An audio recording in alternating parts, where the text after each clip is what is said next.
Formal nang binuksan kasuudma kan Philippine Coast Guard Bicol ang week-long celebration kan ika-25 taon ka National Maritime Week asin ika-29 taon ka National Seafarers Day na ginibos sa indang headquarters sa Rawis, Legazpi City. Pero sa highlights kan selebrasyon ang Sports Fest na pigpartisiparan kan personahes kan Philippine Ports Authority, Marina Bicol, Naval Forces Southern Luzon, Coast Guard District Bicol, Regional Maritime Unit Bicol, asin Philippine Coast Guard Auxiliary. Antas na magsabak sa maniba-ibang sports, nagpatribayan muna sa pagrampa asin sa talent portion an sa indang mga pambatong muse. Actually, sobrang saya ko po ma'am kasi hindi ko siya expected. Lalo pat mga competitive yung mga kasama ko. Sana maging matiwasay yung programang ito, tsaka yung mga players, alam kong gagawin nila yung best nila para sa championship for the basketball competition.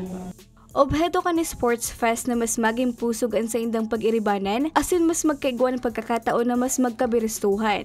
Siring man na marikognisar ang importanteng papel kan seafarer sa kabikulan na saruman sa mga maigot na nagbabantay at asin nangangataman sa kadagatan asin sa marine environment sa rehiyon. Enjoy po, lalo-lalo na bihira po kami makita-kita ng aming mga partner agencies. We are expecting a vibrant and more jolly celebration of the Maritime Week. Saka mas involved ang community kasi mas maraming personnel ang Philippine Coast Guard. Mas malawak ang nararating nila sa community. Bawat municipalities igwasin ng mga personnel. So, mas malawak ang naabot ninda. Unlike sa ibang agencies na limited ang personnel. So, we expect na mas masaya and mas malawak ang mararating ng celebration with Philippine Coast Guard as the host. Sa atin pong mga kasamahan, yung sinasabi nating core group na naatasan dito po sa maritime industry, ang pakikiisa at daman-daman naman po ang kanilang pinakita ngayong umaga sa ating opening.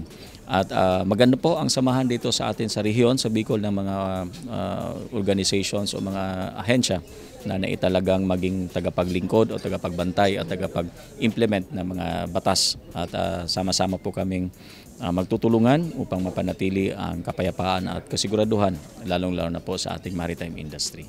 Mientras tanto, apuera sa Sports Fest, kabali sa mga nakalinyada pang aktibidad ang coastal cleanup, mangrove planting, fun run, symposiums asin seminars.